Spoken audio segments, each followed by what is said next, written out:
Millionaire marries a fake bride to comfort his dying mother until her one rule breaks his heart. Hello, everyone. Before we begin today's story, I have a small favor to ask. Please hit subscribe and turn on the notification bell so you never miss our channel's new videos. It is quick, free, and the best way to support us in bringing you more dramatic stories every week. Your support truly means the world to us. Where are you watching from? Drop your city or country in the comments below. Thank you very much.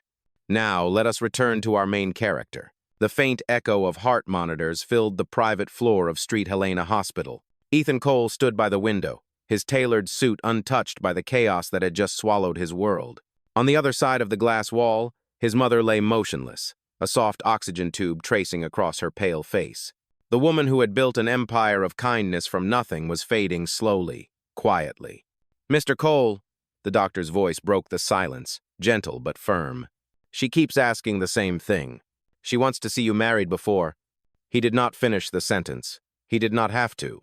Ethan's jaw tightened. He nodded once, dismissing the man with a quiet, "Thank you." That night, the city outside glimmered like a cruel reminder of everything he could control except time. Ethan had built his fortune on logic, contracts, and promises he could enforce. But now, faced with his mother's wish, he found himself powerless. He stared at the wedding photo on her bedside table, his parents smiling, frozen in a better decade. A voice in his head whispered, "If it is the only thing she wants before she goes, give it to her."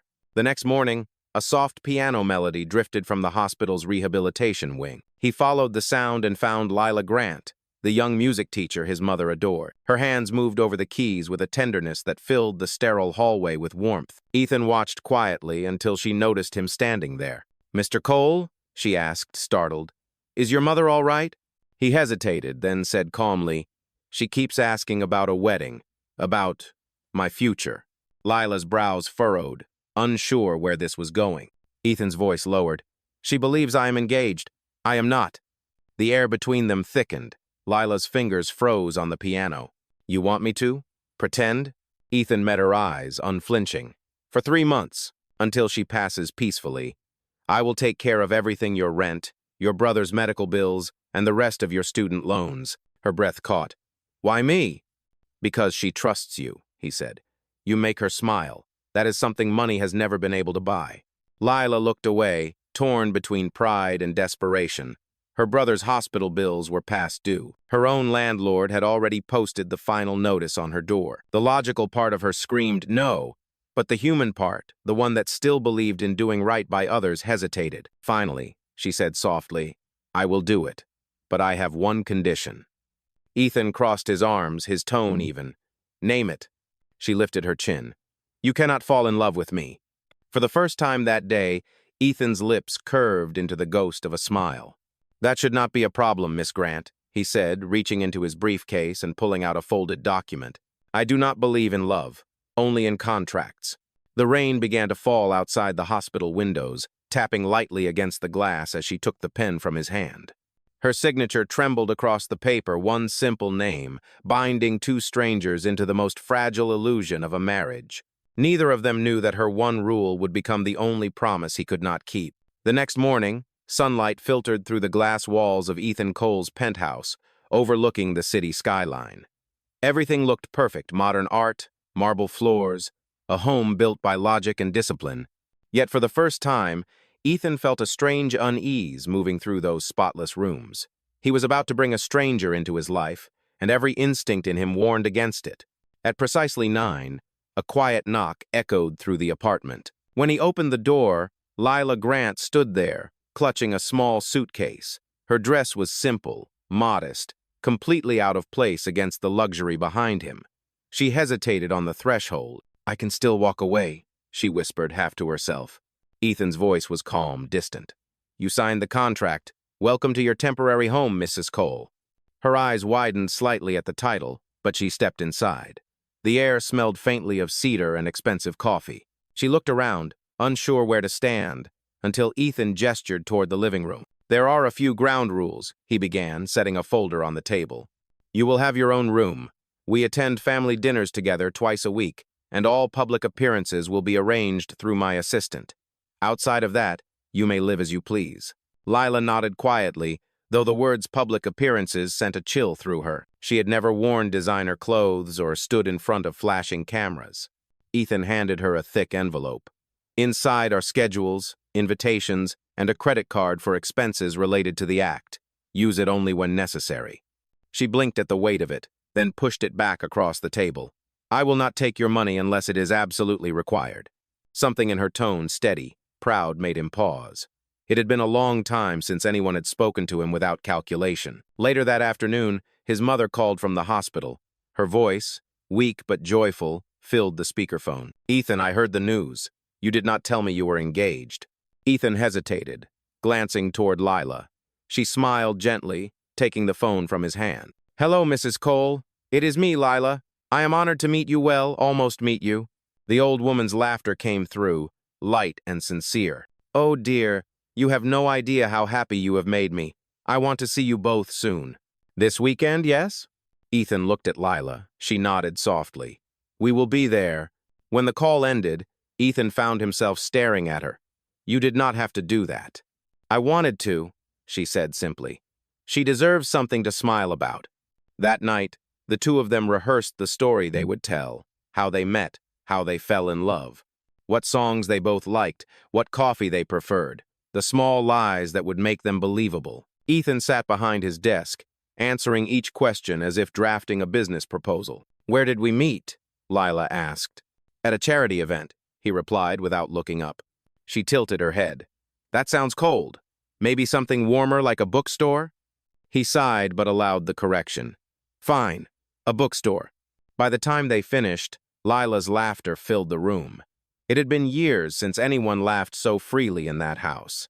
Ethan caught himself watching her reflection in the window, the way her eyes lit up, the way she tucked a strand of hair behind her ear. For a fleeting moment, he wondered what she was like outside this strange contract. Then he reminded himself that it was temporary, a transaction of mercy. 2 days later, they arrived at the hospital together. Mrs. Cole's face brightened the moment she saw them. The monitors hummed softly as she reached out a trembling hand. You are even more beautiful than I imagined, she whispered to Lila. My son has good taste. Ethan looked down, trying not to show emotion, but his throat tightened. His mother had not smiled like that in months. Lila sat beside her bed, holding her hand, talking about music and small joys. For the first time, the sterile hospital room felt alive. Ethan stood quietly in the corner, watching the two women laugh together. After the visit, as they stepped out into the hallway, Ethan said softly, Thank you. Lila turned to him. For what? For giving her that moment, he said. She looked happy. That is why I agreed, she replied. Not for your money, for her. He studied her for a long second, unable to find a suitable response. The elevator doors closed between them, sealing a silence that felt heavier than words. That night, rain streaked across the tall windows again. Lila sat in her room, looking down at the city lights. The contract lay on the bedside table, the ink from her signature still sharp and dark. Her heart felt unsteady, pulled between guilt and something she refused to name. In the next room, Ethan sat at his desk, reviewing reports he could not focus on. His phone buzzed a message from his assistant. Press already heard about your fiancée. Photos tomorrow? He stared at the screen, then at the closed door between their rooms. He typed a single reply. Make it tasteful. She is not used to this world. When he set the phone down, his reflection looked back from the glass, sharp suit, cold eyes, and a flicker of something unfamiliar behind them. For the first time in years, Ethan Cole wondered if he was still capable of feeling anything real. The following week unfolded like a rehearsal for a play that neither of them had chosen to perform. Morning began with silence. Ethan left early for meetings, while Lila practiced her piano lessons in the guest room, the melody floating through the penthouse like sunlight in a place that had forgotten warmth. She kept mostly to herself, polite but distant, never crossing the invisible line that separated their worlds. On the 5th day, Ethan's assistant arrived with 2 garment bags and a nervous smile. Mr. Cole asked me to deliver these. The charity gala is tomorrow night. Lila blinked. Charity gala? Yes, ma'am, the assistant said. The press will be there. It is your first public appearance as Mrs. Cole. When Ethan came home that evening, he found her staring at the dresses, one a shimmering silver gown, the other deep emerald, elegant but understated. She looked up, her eyes uncertain. Do you really think this is necessary? He loosened his tie. It is part of the agreement. Appearances matter. But her hands brushed the fabric as she whispered, I'm not sure I belong in a place like that. Ethan paused. Neither am I. For a moment, their eyes met two strangers bound by a lie, yet both quietly wishing it were not one. The next night, the gala hall glittered with chandeliers and expensive laughter. Cameras flashed as Ethan and Lila stepped out of the car. Her hand rested on his arm, steady but trembling. He leaned closer, his voice low enough for only her to hear. Just smile. You are doing fine. They moved together through the crowd as though choreographed, every step calculated, every glance rehearsed. But Lila's kindness disarmed everyone she met. When an elderly investor spilled champagne on her gown, she laughed softly and helped him clean it, ignoring the shocked faces around her. She has grace, one of the board members murmured. Not what I expected from a small-town music teacher. Oh. Across the room, Ethan caught the comment and felt a strange flicker of pride. As dinner began, a journalist from a financial magazine approached their table. Mr. Cole, may I ask, was it love at first sight? Ethan opened his mouth to give a practiced response, but Lila spoke first. Not exactly, she said with a small smile. He is impossible to read. But I learned that sometimes silence hides the kindest intentions. Oh. The crowd chuckled approvingly, and even Ethan felt the corners of his mouth lift. For a moment, the illusion almost felt real. Later that evening, as the orchestra played and couples began to dance, Ethan turned to her. Would you like to? She hesitated, then nodded. The music swelled slow, elegant, haunting. He placed a careful hand at her waist. She looked up at him, her voice barely above a whisper. You are surprisingly gentle for a man made of steel. He looked down at her, his tone soft. You are surprisingly brave for a woman who claims she feels nothing. They moved together under the lights, and for a heartbeat, the world outside their lie disappeared. But the illusion shattered when the flash of a camera went off too close. A reporter leaned in with a sly grin. Mr. Cole, is it true that your engagement was arranged for publicity? Ethan's expression froze. Lila's hand stiffened in his. He turned sharply toward the reporter. You have no right to. Lila touched his arm gently. It is fine, she said quietly. Then, facing the reporter, her voice was steady. No one can arrange kindness. It happens by choice. The man blinked, unsure how to reply. The tension in the room eased. Afterward, in the car ride home, silence wrapped around them again. Rain tapped against the windows as city lights blurred past. You handled that well, Ethan said finally. Lila smiled faintly. So did you. I almost believed we were actually married. He looked at her reflection in the glass. Maybe we were better actors than we thought. When they reached the penthouse, she turned to leave for her room, but his voice stopped her. Lila. She turned. You looked beautiful tonight. She blinked, caught off guard. That was not in the script. He hesitated. I know. She smiled softly, then walked away, leaving him standing alone in the quiet hall. For the first time, Ethan Cole realized that the contract he had written so precisely might be the very thing he could no longer control. The days after the gala passed quietly, but something inside the penthouse had changed. The air no longer carried that polite, businesslike stillness. Lila began to leave the door to her music room slightly open while she practiced. Ethan would pause outside sometimes, pretending to check his phone, listening to her play. The notes of her piano filled every corner, softening the edges of his world that had always felt too sharp. One morning, he returned from a meeting earlier than usual. She was standing on the balcony, her hair tangled by the wind, a cup of coffee warming her hands. He walked over, unsure why he felt the need to join her. From that height, the city looked endless, millions of people moving through lives far simpler than theirs. It is strange, she said quietly without turning, to live in a place so high that you forget how small you are. Ethan looked at her, then at the skyline. I built this view so I would never forget what I worked for. She smiled faintly.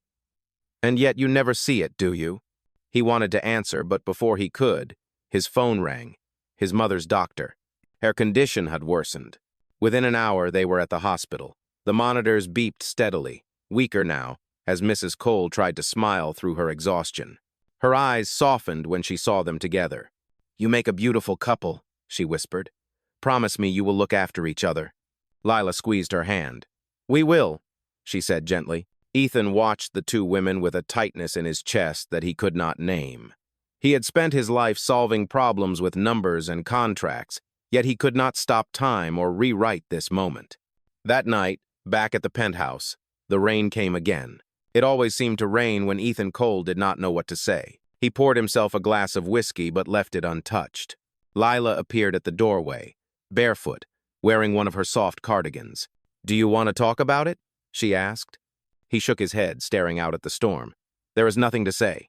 She walked closer, her voice gentle. Sometimes silence hurts more than words. He turned to her, the mask slipping for just a moment. "I cannot lose her, Lila. She is all I have left." Without thinking, she reached out and touched his hand. The simple gesture undid him. He looked down, seeing the contrast of her delicate fingers against his softness against restraint. "Ethan," she said quietly, "she knows you love her. That is all any mother wants." He swallowed hard, his throat aching. "And what about you? What do you want?"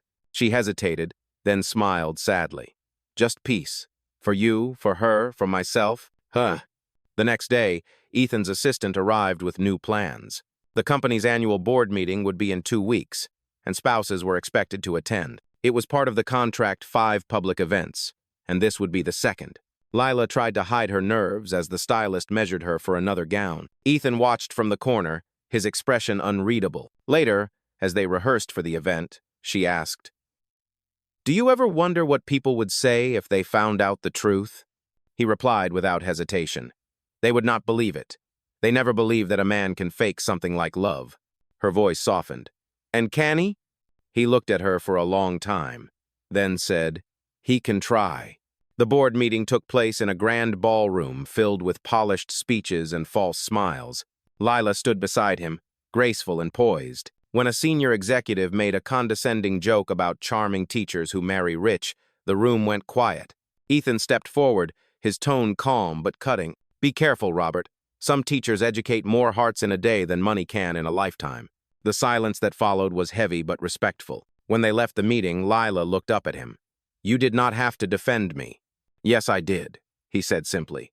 In the car, she stared out the window, her voice soft. "You are not as cold as you pretend to be."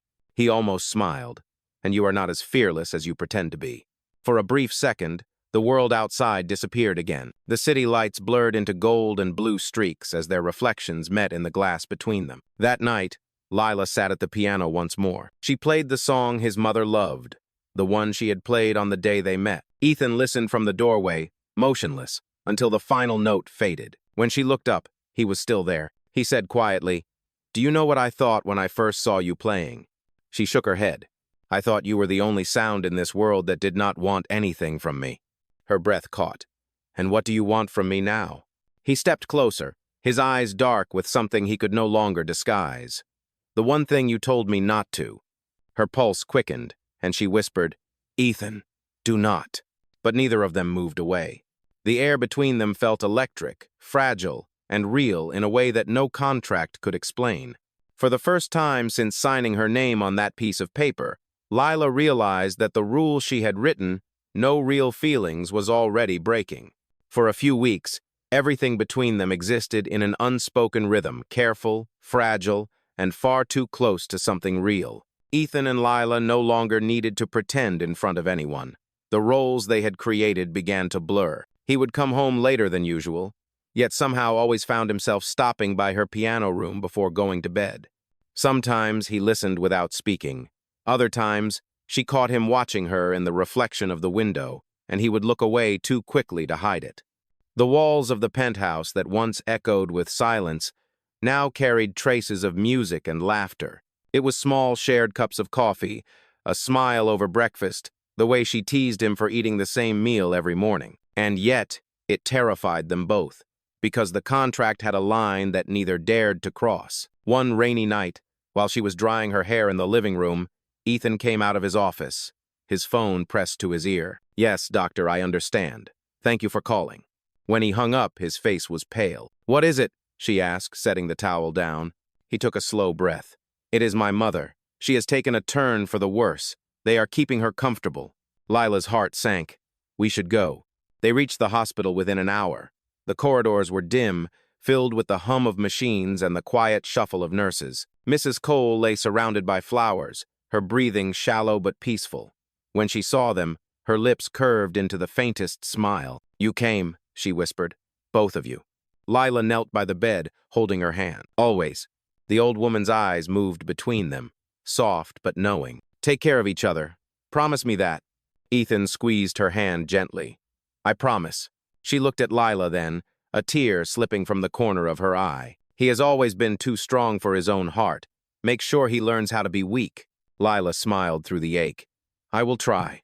That night, as the machines slowed, Mrs. Cole slipped away quietly, her hand still in her son's. Ethan did not speak. He did not cry. He simply stood there, as though any movement might break the last piece of control he had left. Lila placed her hand on his shoulder. "You do not have to be strong right now." He turned to her then, his voice barely a whisper. "If I stop being strong, I will fall apart." She looked up at him, tears gathering in her eyes. "Then fall apart. I will be here." And for the first time in years, Ethan allowed himself to break. The following days were quiet, the apartment heavy with grief. The funeral was small, private. Lila stayed close but gave him space, never speaking unless he needed her to. When it was over, he found her in the kitchen, making tea. "I owe you more than I can say," he told her. She shook her head. "You owe me nothing. Your mother deserved peace. That is all that mattered." He hesitated, looking at her face, illuminated by the soft morning light. "She was right about one thing," he said. "You have changed me." Lila looked away quickly. "Do not say that, Ethan. You do not mean it. We are only what?" he interrupted. "Only pretending," she whispered. He took a step closer. "Maybe we were, but it stopped feeling like that a long time ago." Before she could answer, a sharp buzz broke the air, his phone again. His assistant's voice came through, hurried. "Sir, I am sorry, but there is a problem. Someone leaked the contract. The media is already running the story." Ethan froze. "What?" "Every outlet has it. The documents, the signatures, everything. They are saying the marriage was fake." He turned to Lila, his face hardening. "Did you tell anyone?" Her eyes widened in shock. "No, Ethan, I would never." But he was already pacing, anger rising like a storm. "Do you know what this means? The board, the shareholders, everyone will think I staged my own mother's happiness." Lila stepped toward him, trembling. "Please, listen to me. I did not—" "Stop lying." His voice cracked through the room like thunder. She flinched, the color drained from her face. "You think I sold you out for money?" He hesitated, but the silence was enough to answer. Her voice broke. "After everything, that is what you believe of me." Ethan's expression faltered, regret flashing in his eyes, but she was already moving toward the door. She picked up her small suitcase, the same one she had carried when she first arrived. "I kept your rule, Ethan," she said softly. "I never fell in love, but you just made sure I never will again." The elevator doors closed, leaving him alone in the echo of her words. When the sound faded, Ethan sank to the floor, surrounded by everything he had built and everything he had just lost. The city outside kept shining, cruel and indifferent, while inside, the man who never believed in love finally understood what it meant to lose it. The morning after Lila left, the penthouse felt hollow, stripped of sound. The piano stood uncovered, silent, like a wound left open. Ethan sat in the same chair for hours, staring at the empty space she used to fill. The city outside roared with life, but he could not hear any of it. Every news channel repeated the same headline: "Fake marriage scandal. Tech millionaire stages engagement for sympathy." His phone rang endlessly, reporters, shareholders, lawyers, but he answered none. He had spent his life controlling every variable, every narrative, every outcome. Now, for the first time, he had lost control. By noon, his company's board demanded a statement. His assistant left a message saying, "They want your resignation if this goes public." Ethan deleted it. None of it mattered. The only person whose opinion he cared about was gone. That night, he opened the contract that had started everything. The ink had faded slightly, but her handwriting at the bottom was still clear. No real feelings, no broken hearts. He traced those words with his finger, realizing that he had broken both. Hours later, he drove to the hospital to speak with one of his mother's old nurses. The woman handed him a sealed envelope, her eyes kind. "Your mother asked me to give you this when everything felt too heavy," she said.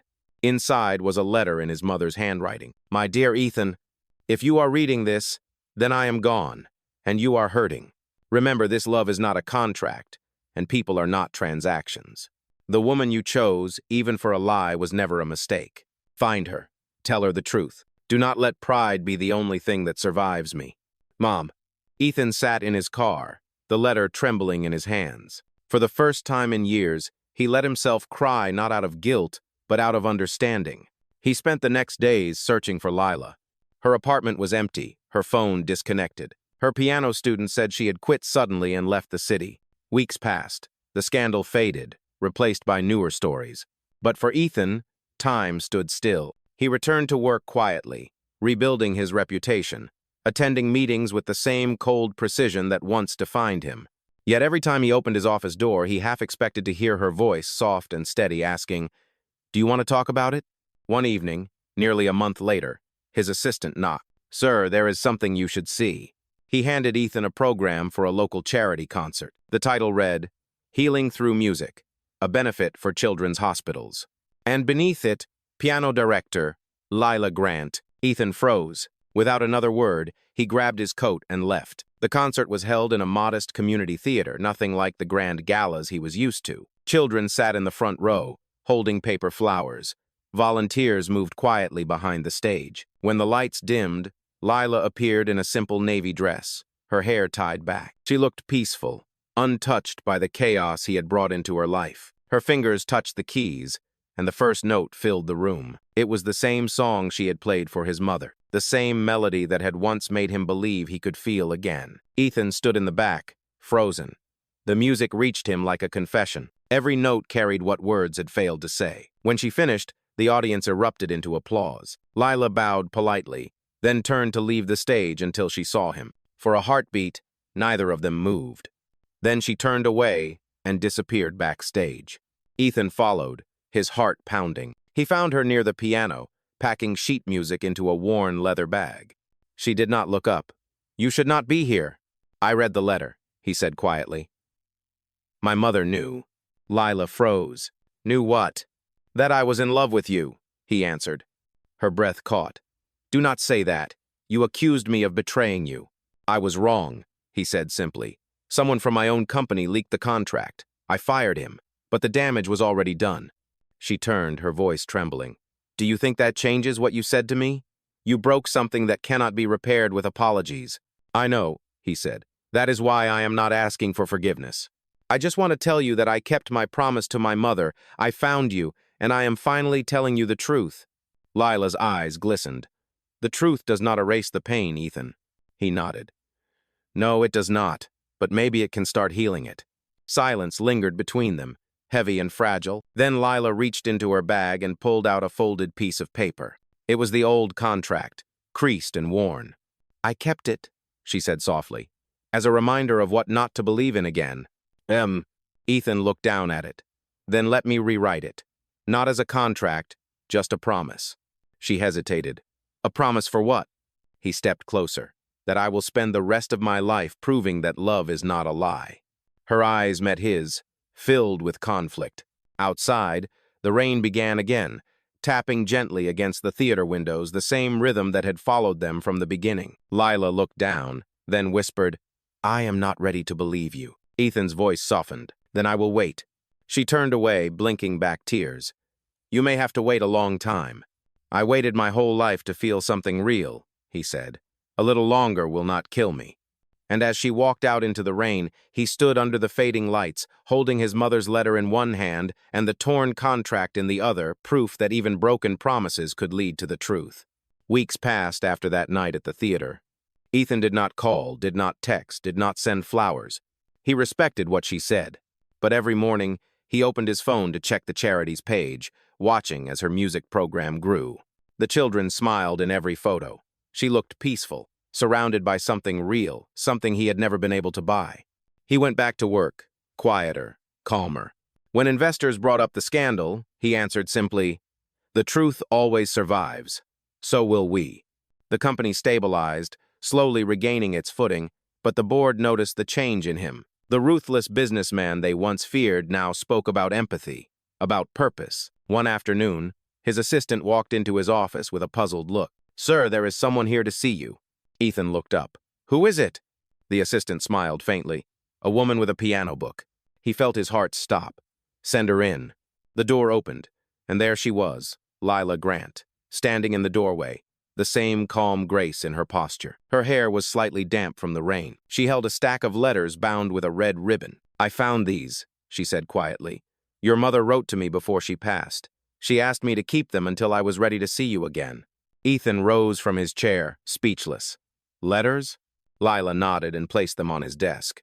"She wrote about you, about how much she believed in the good inside you. I thought you should have them now." He touched the ribbon, his voice barely steady. "Why now?" "Because," she said, her tone trembling, "I think I finally believe you meant what you said that night."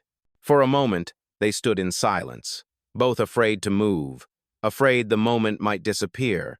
Then Ethan stepped forward. "Lila, I do not deserve another chance." "Maybe not," she said softly, "but sometimes love is not about what we deserve.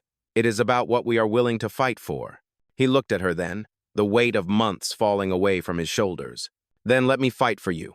She smiled faintly, tears glimmering in her eyes. "Start by reading the letters." She had a way of saying things that people like us forget. He nodded, opening the first one. Inside were his mother's gentle words. "If you ever lose your way, follow the sound of her piano. That is where your heart lives."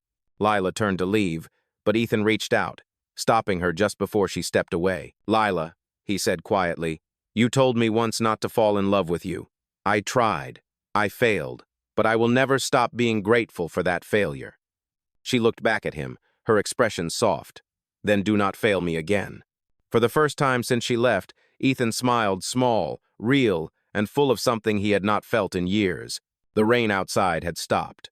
The city lights shimmered across the glass. He watched her walk toward the elevator, the red ribbon still in his hand, fluttering like a promise waiting to be rewritten. And in that moment, Ethan Cole knew this was not the end of their story. It was the quiet beginning of a love that no contract could ever define. Several months later, spring arrived in the city. The cold air lifted, and the sound of music once again flowed through open windows. Ethan began visiting Lila's foundation every week, never announced, never intrusive. He sat quietly at the back of the small concert hall as children performed simple songs, their laughter echoing through the space.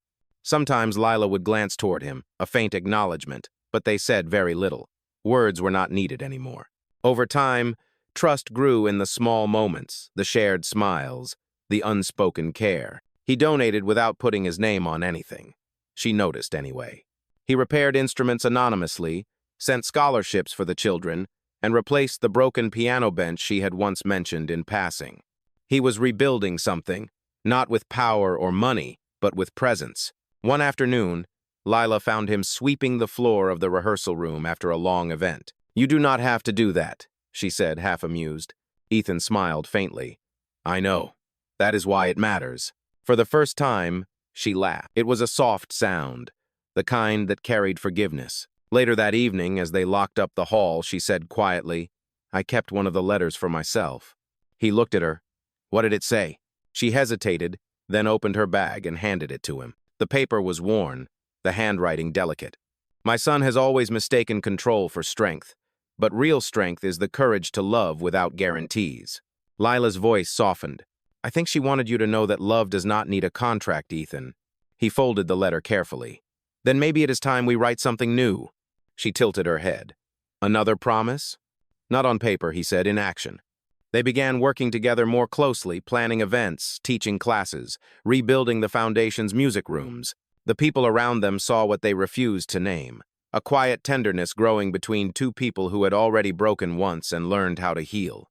One evening, the children performed a concert to celebrate the expansion of the foundation. Lila introduced Ethan as a friend who believed in second chances. When the applause ended, a little girl handed him a small drawing, a heart wrapped in piano keys. He smiled, kneeling beside her. "That is beautiful. What does it mean?" The girl grinned. "It means even broken hearts can play music again." Lila stood nearby, her eyes glistening. After the concert, as the hall emptied, she turned to him. "You never gave up, did you?" He shook his head. "I could not. I realized that loving you was not the mistake. Losing you was." She looked at him for a long moment before whispering, "And if I gave you another chance, what would you do differently?" Ethan's voice was steady, almost tender. "I would love you without fear, without rules, without conditions." She smiled, tears gathering but no longer heavy. "Then maybe that is the only contract worth signing." He reached out, and this time, when she took his hand, there was no hesitation. Outside, the evening lights reflected off the wet streets, the same rain that had once marked their pain now carrying the quiet rhythm of renewal. And as they walked together into the night, Ethan finally understood that love was not a deal to be negotiated. It was the music that began only when he stopped trying to control the silence. A year later, the world looked different. The city had grown warmer, brighter, and somehow gentler. Ethan Cole was no longer the untouchable millionaire known for his ruthless precision. He had become something else, something quieter, truer. The Cole Foundation and Lila's music program merged into one, the Harmony Project, dedicated to helping children through art and education. Every month, they hosted community concerts where families came together, laughter replacing the echoes of loneliness that once haunted their lives. Ethan stood on stage beside Lila, no longer as the man who bought perfection, but as the man who learned to give without expecting anything in return. During one of those evenings, after the last child finished performing, Lila turned toward him and handed him a small framed item wrapped in gold ribbon. He frowned slightly. "What is this?" She smiled. "Open it." He unwrapped it slowly and froze. Inside the frame was the original marriage contract, now creased and faded, but with something new written beneath the final line. Her old handwriting still read, "No real feelings, no broken hearts." Below it, in her new script, she had added, "Too late, love found its own way." The audience applauded as the children clapped, thinking it was part of the show, but Ethan just stood there, overcome by the quiet poetry of it. He looked at Lila, his voice barely steady. "You kept it all this time?" She nodded. "Because even lies can lead us to the truth if we listen closely enough." He laughed softly, the kind of laugh that comes after forgiveness. Taking the microphone, he turned to the crowd. "1 year ago, I thought contracts could protect the heart. I was wrong. The only real contract worth keeping is the one built on kindness." The room fell silent for a moment, and then applause filled the air again. When the lights dimmed and the guests began to leave, Ethan and Lila remained on stage. She leaned closer, her voice low. "Your mother would be proud of you." He smiled. "She would be proud of us." They walked together toward the piano that had once started everything. Lila sat down and began to play softly the same melody she had played for his mother. Ethan stood behind her, resting his hands lightly on her shoulders, listening as the music filled the hall. Outside, rain began to fall again, gentle and familiar. The lights reflected through the droplets on the glass, casting golden ripples across the room. It was the same rain that had witnessed their first agreement, their heartbreak, their silence, and now their beginning. When the final note faded, Lila turned to him. "You still believe in contracts?" He smiled, brushing a strand of hair from her face. "Only the ones written by the heart." She laughed softly. "Then sign here," she said, placing her hand over his. He intertwined his fingers with hers, whispering, "Already done." Ugh. The camera of life pulled back 2 silhouettes by the piano, surrounded by soft light and the faint hum of rain. The frame on the wall behind them caught one last glimmer, the faded words shining in gold. "No real feelings, no broken hearts. Too late, love found its own way." And with that, the story of Ethan Cole and Lila Grant came full circle, proving that even a contract built on pretense could become the most genuine promise of all. Because sometimes, love does not arrive when it is convenient, it arrives when you are finally brave enough to stop controlling it. And once it does, nothing in the world can break that bond again.